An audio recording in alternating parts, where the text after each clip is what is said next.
Et c'est tout le problème de la littérature psy, que ce soit des livres ou des livres de certains romans et de la presse ou de la radio, enfin de la presse au sens très large.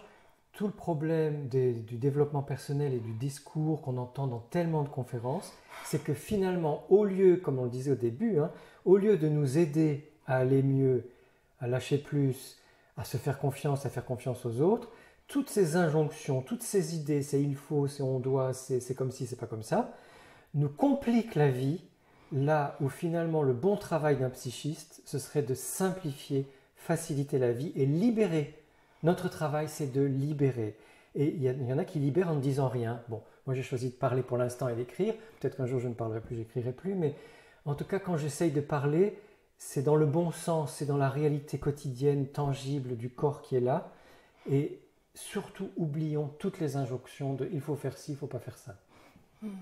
Je l'ai bien entendu effectivement comme ça à chaque fois, et vous insistez également dans vos différents livres, en fait, je l'ai vu à plusieurs reprises, sur le fait que c'est à chacun, en gros que les termes psy, pathologique, syndrome de ceci, syndrome de cela, sont vraiment à bannir. Ok, vous les connaissez, vous les avez appris, vous, professionnels, mais pour les patients, pour les clients, comme pour les lecteurs, c'est plus on va vers un langage simple, qui correspond à ce que chacun sent, ressent, est en mesure d'exprimer, et plus c'est authentique et tout à réel.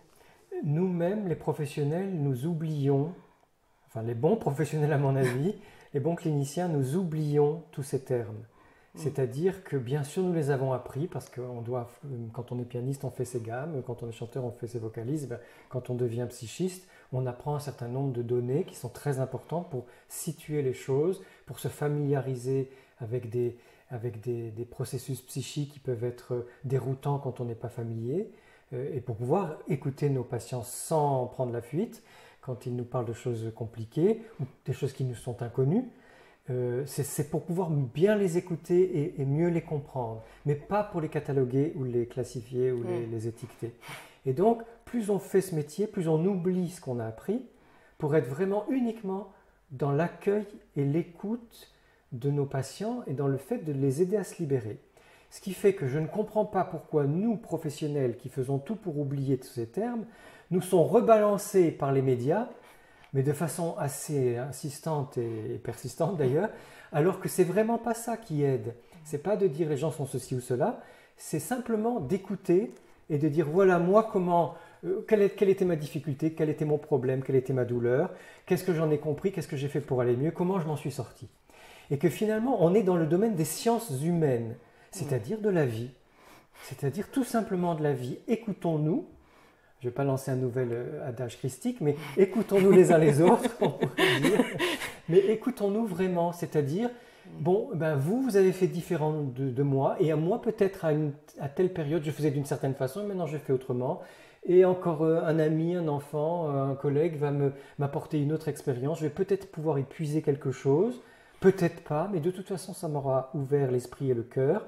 Et ce n'est pas du tout en pensant expliquer les choses par un terme psy, que finalement on va s'aider soi-même et aider les autres.